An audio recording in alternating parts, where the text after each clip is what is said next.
Hello and welcome back to my channel. आज हम start करेंगे chapter 6 of BD Chaurasia anatomy handbook, lymphatic system. आज हम लिम्फेटिक सिस्टम के बारे में पढ़ेंगे। Lymphatic system is essentially a drainage system. Lymphatic system basically अब एक ड्रेनेज सिस्टम होता है, ठीक है, which is accessory to the venous system, जो कि रिलेटेड रहता है वीनस सिस्टम से। ठीक है, मीन्स एक पार्ट है वीनस सिस्टम का, दैट इज लिम्फेटिक सिस्टम। ठीक है, so most of the tissue fluid formed at the arterial end of capillaries is absorbed back into the blood by the venous ends of the capillaries and the post capillaries venules. So जो जितना भी tissue fluid form होता है arterial and पे capillaries के, ठीक है, जितना भी टिश्यू फ्लूइड है वहाँ पे, तो वो एब्जॉर्ब बैक हो टू द ब्लड, ब्लड में वापस एब्जॉर्ब हो जाता है बाय द वीनस एंड के थ्रू, कैपिलरीज के ही, ठीक है, and the post capillary venules, और पोस्ट कैपिलरी वेन्यूल्स के थ्रू भी वो एब्जॉर्ब होता है। The rest of the tissue fluid, 10 to 20%, is absorbed by the lymphatics, which begin blindly in the tissue spaces.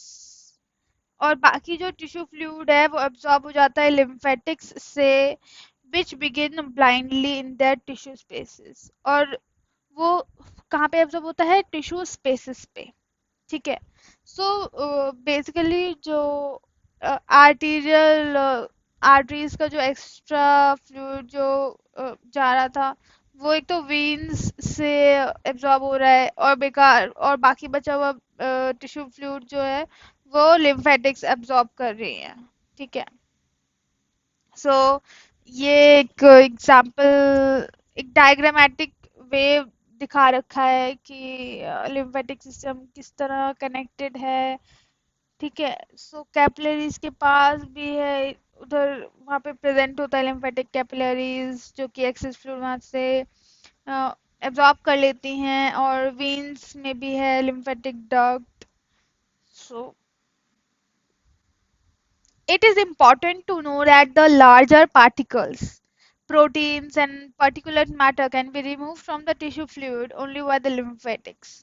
और ये बहुत ज़रूरी है जानना कि लार्जर पार्टिकल्स जो हैं, proteins and particulate matter, it is important to know that the larger particles, proteins, and particulate matter can be removed from the tissue fluid only by the lymphatics. और ये जानना बहुत ज़रूरी है कि जो लार्जर पार्टिकल्स हैं, बड़े पार्टिकल्स हैं, वो रिमूव हो जाते हैं टिश्यू फ्लूइड से सिर्फ लिम्फेटिक्स के द्वारा। सिर्फ लिम्फेटिक्स ही जो लार्जर पार्टिकल्स है उसको रिमूव करती है, प्रोटीन्स और पर्टिकुलेट मैटर। ठीक है, therefore the lymphatic system may be regarded as drainage system of coarse type. इसीलिए जो लिम्फेटिक सिस्टम है उसको बोलते हैं drainage system of coarse type. ठीक है, and the venous system as drainage system of the fine type. So lymphatic system जो है उसको बोलते हैं drainage system of the coarse type, and venous system को बोलते हैं drainage system of the fine type. मतलब छोटे छोटे पार्टिकल्स जो हैं वो वीनस सिस्टम में एब्जॉर्ब कर लेता है, लेकिन जो बड़े बड़े कोर्स मीन्स बड़े और large large area large molecules को लिम्फेटिक ड्रेनेज सिस्टम जो है वो अब्सॉर्ब कर लेता है और ड्रेन करता है। ठीक है, certain parts of the lymphatic system. अब कुछ पार्ट्स जो है लिम्फेटिक सिस्टम के, जैसे lympho reticular organs, however, are chiefly involved in phagocytosis. So, I hope everyone knows what is phagocytosis. So, phagocytosis is basically engulfing the foreign material or foreign particle which is not known to the body cells or body environment. Okay, so कुछ parts जो है lymphatic system के, जिसको हम lympho reticular organs बोल रहे हैं, वो चीफली इन्वॉल्व करते हैं फेगोसाइटोसिस, रेजिंग इम्यून रिस्पॉन्स को बढ़ाने में हेल्प करते हैं, and contributing to cell populations of the blood and lymph, और कंट्रीब्यूट करते हैं, हेल्प करते हैं सेल की पॉपुलेशंस में, कहाँ पे, ब्लड और लिम्फ में. सो बेसिकली ब्लड सेल्स और लिम्फ सेल्स में कंट्रीब्यूट करते हैं. The tissue fluid flowing in the lymphatics is called lymph. और जो टिश्यू फ्लूइड फ्लो करता है लिम्फेटिक्स में उसको लिम्फ बोलते हैं. ठीक है, जैसे जो ब्लड वेसल्स में फ्लो हो रहा है फ्लूइड उसको ब्लड बोलते हैं, ऐसे लिम्फेटिक वेसल्स में जो फ्लो होता है उसको लिम्फ बोलते हैं. इट पासिस थ्रू फिल्टर्स, और वो फिल्टर्स के थ्रू पास करता है लिम्फ नोड्स. सो बेसिकली जैसे टी को छानने के लिए एक फिल्टर होता है, उसी तरह लिम्फ को फिल्टर करने के लिए लिम्फ नोड्स प्रेजेंट होते हैं.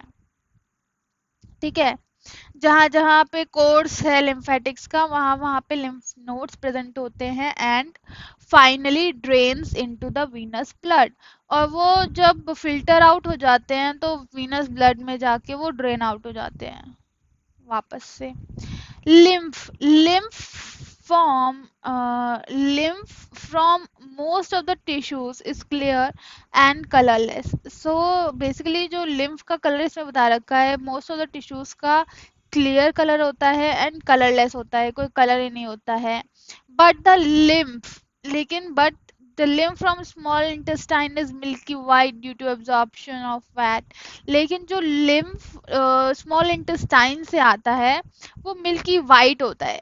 ठीक है, वाइट इन कलर होता है due to absorption of fat, क्योंकि वहाँ पे फैट का एब्जॉर्प्शन होता है इसलिए. The intestinal milky lymph is called chyle, and जो इंटेस्टाइनल का मिल्की लिम्फ होता है उसको चाइल बोलते हैं. And lymph vessels the lacteals. ठीक है, और इंटेस्टाइन की लिम्फ वेसल्स को लेक्टियल्स बोलते हैं. Components of lymphatic system. अब लिम्फेटिक सिस्टम के अलग अलग कंपोनेंट्स क्या होते हैं. ठीक है, so the lymphatic system comprises, तो लिम्फेटिक सिस्टम बना होता है किससे, ए लिम्फ वेसल्स से, सबसे इंपॉर्टेंट है lymph vessels. Then central lymphoid tissue, central lymphoid tissue भी होता है. फेरिफेरल लिम्फोइड ऑर्गन्स होते हैं.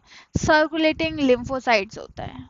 सो क्या क्या है, lymph vessels, central lymphoid tissues, peripheral lymphoid organs, circulating lymphocytes. एक ऐसे लिम्फोइड टिश्यू जो सेंटर में है, एक ऐसे लिम्फोइड ऑर्गन्स जो फेरिफेरी में है, और ऐसे लिम्फोसाइट्स जो सर्कुलेट कर रहे हैं. एंड बेसिकली कहाँ पे सर्कुलेट करते हैं, लिम्फ वेसल्स में. So lymph vessels, the lymph capillaries begin blindly in the tissue spaces. So lymph capillaries जो होती हैं वो tissue spaces में present होती हैं and form intricate network, और वो बहुत ज़्यादा एक intricate सा network वहाँ पे बनाते हैं. Their caliber is greater and less regular than that of blood capillaries. उनका जो कैलिबर होता है वो बड़ा होता है और लेकिन रेगुलर नहीं, कम होता है अगर हम कंपेयर करें ब्लड कैपिलरीज से. And their endothelial wall is permeable to substances of much greater molecular size. ये हमने पहले भी पढ़ा है कि ये बड़े बड़े मॉलिक्यूल्स को भी एब्जॉर्ब करती है. तो इनकी जो एंडोथीलियल वॉल है वो परमिएबल होती है कि वो बड़े मॉलिक्यूलर साइज वाले मॉलिक्यूल्स को वो अंदर आने दे, एंट्री दे दे. Lymph capillaries are absent from the cellular structures like brain, spinal cord, splenic pulp and bone marrow. Lymph capillaries जो हैं वो absent होती हैं cellular structures में, जैसे brain में, spinal cord में, splenic पल्प में एंड बोन मैरो में। Okay, lymph capillaries have been compare to blood capillaries. So यहाँ पे कंपैरिजन बताया गया है लिम्फ कैपिलरीज का एंड ब्लड कैपिलरीज का। सो आइए जानते हैं। सो लिम्फ कैपिलरीज कलरलेस होती हैं, डिफिकल्ट टू ऑब्जर्व। एक तो ये कलरलेस होती है, इनका कोई कलर नहीं होता है, और इनको अगर ऑब्जर्व करें तो डिफिकल्ट होता है बेसिकली इनको ऑब्जर्व करना। अब ब्लड कैपिलरीज जो है वो रेडिश होती हैं, रेड इन कलर होती हैं and easy to observe, easily observe हो जाती हैं। Second is blind, close at the tip, और ये टिप पे बंद हो जाती हैं, क्लोज हो जाती हैं। अ, और जो ब्लड कैपिलरीज होती हैं join to arterioles at one end and to venules at other end. So ये एक एंड पे तो वेन्यूल से कनेक्ट रहती हैं और एक एंड पे आर्टरीज से, आर्टीरियोल्स एंड वेन्यूल्स बेसिकली उनके जो शॉर्टर यूनिट्स हैं उनसे। Second third is wider than blood capillaries. Lymph capillaries जो हैं वो थोड़ी सी ज़्यादा वाइड होती हैं देन ब्लड कैपिलरीज, एंड जो ब्लड कैपिलरीज हैं वो नैरोअर देन, वो पतली होती हैं लिम्फ कैपिलरीज के कंपैरिजन में। Wall consist of thin endothelium and poorly developed basement membrane. Lymph capillaries जो हैं वो उसकी जो वॉल है वो थिन एंडोथीलियम से बनी होती है और बेसमेंट मेम्ब्रेन ढंग से बनी नहीं होती है, पुअरली डेवलप होती है। अब ब्लड कैपिलरीज में wall consist of normal endothelium, wall जो है वो नॉर्मल एंडोथीलियम से बनी होती है and basement membrane. Lymph capillaries contain colourless lymph, lymph capillaries में कलरलेस लिम्फ होता है एंड ब्लड कैपिलरीज में contain red blood, red blood होता है इसमें। ठीक है, हमें पता है जो लिम्फ कैपिलरीज है वो लिम्फ कैरी करेंगी, जो कि हमें पता है क्लियर है और कलरलेस है। एंड ब्लड कैपिलरीज ब्लड करेगी कैरी, जो कि बेसिकली उसमें हीमोग्लोबिन, रेड ब्लड सेल्स ये सब प्रेजेंट होते हैं, तो उसका कलर रेड होता है। Lymph capillaries 0.6 is have relatively low pressure. इसका जो प्रेशर होता है, जिस फोर्स से लिम्फ वहाँ पे मूव कर रहा है वो कम होता है compare to blood capillaries have relatively higher pressure. Blood capillaries में ज़्यादा प्रेशर होता है। 7th point is absorb tissue fluid from intercellular spaces. And ये लिम्फ कैपिलरीज हैं वो एब्जॉर्ब करती हैं टिश्यू का फ्लूइड फ्रॉम इंटरसेलुलर स्पेसेस से टिश्यू फ्लूइड को एब्जॉर्ब करती हैं। And blood capillaries add tissue fluid to intercellular spaces, add करती हैं टिश्यू फ्लूइड को इंटरसेलुलर स्पेसेस में। ठीक है, बेसिकली जो लिम्फ कैपिलरीज है ना वो सफाई कर्मचारी है, जो ब्लड मतलब लाइक जितने भी एक्स्ट्रा मॉलिक्यूल्स हैं एक्स्ट्रा सेलुलर स्पेसेस में या एक्स्ट्रा सेलुलर फ्लूइड है वहाँ पे, ठीक है, इंटरसेलुलर स्पेसेस में जितना फ्लूइड है एक्स्ट्रा ये सब उसको एब्जॉर्ब कर लेती हैं एंड ड्रेन करती है। सो इस तरह से आप देख सकते हैं। सो ये relation of lymphatic and circulatory system बता रखा है।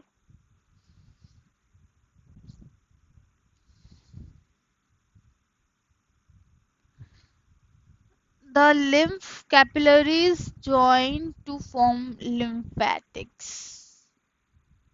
लिम्फ कैपिलरीज ज्वाइन करती हैं और फॉर्म करती हैं लिम्फेटिक्स को, which are superficial and deep lymphatics, जो कि दो टाइप की हैं, superficial and deep. The superficial lymphatics accompany veins while the deep lymphatics accompany arteries. Superficial lymphatics जो है वो veins से connected रहती है, deep lymphatics जो है वो arteries को accompany करती हैं। The lymph passes through the filters are barriers of the regional lymphoid nodes which trap the particulate matter. जो लिम्फ है वो पास होता है फिल्टर से, बैरियर से, लिम्फ रीजनल लिम्फ नोड से, और ट्रैप करता है पर्टिकुलेट मैटर को. The filtered lymph passes through larger lymphatics and is evenly collected into two large trunks. जो filtered lymph आया, ठीक है, फिल्टर होके अब वो पास करता है थ्रू लार्जर लिम्फेटिक्स में से पास करता है and eventually collected into two large trunk. Larger lymphatics से पास करता है और फिर कलेक्ट हो जाता है किसमें, टू लार्ज ट्रंक में. उनके नाम है the thoracic duct and the right lymphatic duct. Thoracic duct और राइट लिम्फेटिक डक्ट में जाके कलेक्ट हो जाता है, which pour their lymph into the brachiocephalic vein, जो कि पोर होते हैं फिर बाद में जाके ब्रेकियोसेफेलिक वेन्स में. thoracic duct drains both lower limb. thoracic duct जो है वो दोनों लोअर लिम्ब को ड्रेन करता है, एब्डोमेन को ड्रेन करता है, लेफ्ट हाफ ऑफ थोरैक्स को ड्रेन करता है, हेड एंड नेक को ड्रेन करता है, एंड लेफ्ट अपर लिम्ब को. राइट लिम्फेटिक डक्ट ड्रेन्स, और जो राइट लिम्फेटिक डक्ट है वो ड्रेन्स करता है right half of thorax, head and neck and right upper limb.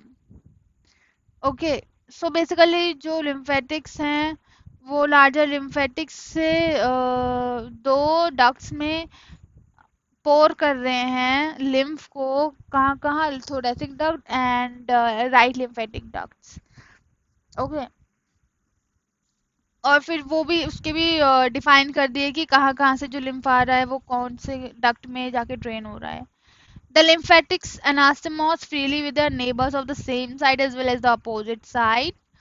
यहाँ पे भी अनास्टोमोसिस होती है और कनेक्टेड रहते हैं अपने नेबर्स लिम्फेटिक्स से. Larger lymphatics are supplied with their vasa vasorum and are accompanied by a plexus of fine blood vessels which form red streaks seen in lymphangitis. सो ये भी ब्लड सप्लाई कहाँ से मिलती है इनको, वैसा वसोरम से मिलती है. ठीक है, और जो प्लेक्सस है फाइन रेड ब्लड वेसल्स का, वो जब लिम्फेजाइटिस होता है, मींस इन्फ्लेमेशन होता है लिम्फ का, तब वो रेड स्ट्रीक्स देती है. जो ब्लड वेसल्स हैं रेड कलर के स्ट्रीक्स आते हैं वहां पे. Second is central lymphoid tissue. अभी हमने पढ़ा कि लिम्फ वेसल्स के बारे में, अब हम पढ़ेंगे सेंट्रल लिम्फॉइड टिश्यू के बारे में. ठीक है, central lymphoid tissues comprise bone marrow and thymus. Bone marrow and thymus होता है. ठीक है, and all pluripotent lymphoid stem cells are initially produced by bone marrow. और जितने भी pluripotent stems lymphoid stem cells है, बेसिकली लिम्फ जिससे बन रहा है, ठीक है, लिम्फेटिक सेल्स जो हैं वो कहाँ से बन रहे हैं, प्रोड्यूस्ड बाय बोन मैरो से बन रहे हैं, except during early fetal life when these are produced by liver. और जब जो फीटल लाइफ पहले की होती है तब लीवर बनाता है, लेकिन बाद में बोन मैरो बनाता है. तभी आपने एक मूवी भी देखी होगी जिसमें बोन मैरो ट्रांसप्लांट के बारे में भी बताते हैं. वो एंड में जाके क्रिश में है शायद वो. And so liver and spleen. So fetal life में जो लिम्फेटिक्स बनता है वो प्रोड्यूस होता है लीवर एंड स्प्लीन में, लेकिन बाकी की टाइम बोन मैरो बनाती है. ठीक है, lymphatic pluripotent lymphoid stem cells. The stem cells undergo differentiation in the central lymphoid tissue and जो स्टेम सेल्स होते हैं वो डिफरेंशिएट करते हैं सेंट्रल लिम्फोइड टिश्यूज में ही, so that the lymphocytes become competent defensive elements of the immune system. और उनका डिफरेंशिएशन भी वहीं पे ही होता है, कहाँ पे, सेंट्रल लिम्फोइड टिश्यूज में, ताकि वो कम्पिटेंट बन सके डिफेंस प्रदान करने के लिए। ठीक है, so bone marrow has differentiation of the committed B lymphocytes which are capable of synthesizing antibodies after getting transformed into plasma cells. So bone marrow में वो differentiate करते हैं जिससे कि B lymphocytes को, ताकि वो कैपेबल हो सके एंटीबॉडीज को बनाने के लिए जब वो प्लाज्मा सेल्स में कन्वर्ट हो जाते हैं तब। In birds, B cells are differentiated in the wall of the bursa of fabricaceous, a hindgut diverticulum. अब इसमें बर्ड्स में बता रखा है कि बी सेल्स जो है वो कहाँ पे डिफरेंशिएट करते हैं, सो वो करते हैं in the wall of bursa of Fabricius के वॉल पे, जो कि एक हाइंड कट डाइवर्टिक्यूलम है बेसिकली ये। ठीक है, thymus helps differentiation of immunologically competent but uncommitted T lymphocytes. Thymus uncommitted T lymphocytes की डिफरेंशिएशन में हेल्प करता है, विच आर लॉन्ग लिव, जो कि लॉन्ग टाइम तक जीवित रह सकते हैं। Join the circulating pool of lymphocytes, और फिर वहां से वो ज्वाइन करते हैं जाके जहाँ पे बाकी भी लिम्फोसाइट्स हैं, and populate the thymus dependent areas of lymph nodes and other peripheral lymphoid organs, और बाकी जगहों में जाके पॉपुलेशन बढ़ाते हैं। T cells, being uncommitted, can react to a wide range of foreign antigenic stimuli. T cells जो कि uncommitted है, लेकिन वो तब भी हर प्रकार के फॉरेन एंटीजेनिक स्टिमुलाई से रिएक्ट कर सकते हैं। These respond by cytotoxic cell killing virus infected cells, neoplastic cells, fungi, tissue grafts, etc. by arming macrophages and by triggering the large non-nuclear cells, killer cells, and the helper activity of B lymphocytes. So ये कैसे respond करते हैं, ये cytotoxic cell की killing कर देते हैं। वो कौन कौन से सेल्स हो सकते हैं, जो वायरस इन्फेक्टेड सेल्स हैं, neoplastic cells means cancer cells जो हैं, फंगाई को, टिश्यू ग्राफ्ट्स को, इन सेल्स को वो करते हैं। एंड मैक्रोफेजेस कैसे करते हैं, मैक्रोफेज कर लेते हैं बाय ट्रिगरिंग करते हैं वो लार्ज मोनोन्यूक्लियर सेल्स को, जिनको हम किलर सेल्स भी बोलते हैं और हेल्पर सेल्स भी बोलते हैं, थ्रू बीटा लिम्फोसाइट्स के द्वारा। ओके, सो इस वीडियो में यहाँ तक कि आगे के जो टॉपिक्स हैं वो हम नेक्स्ट वीडियो में कवर करेंगे। और अगर आपने इससे पहले की वीडियोस नहीं देखी हैं चैप्टर्स की तो प्लीज़ जाके देखिए। एंड आई होप आपको ये वीडियो पसंद आया होगा। पसंद आया तो लाइक करें, चैनल पे नए हैं तो चैनल को सब्सक्राइब करें, वीडियोस को लाइक करें, शेयर करें एंड कमेंट करें। आपको कोई भी टॉपिक के रिगार्डिंग कोई भी क्वेरी हो, क्वेश्चन हो, प्लीज़ कमेंट बॉक्स में जाके कमेंट करें। Thank you so much for watching, bye.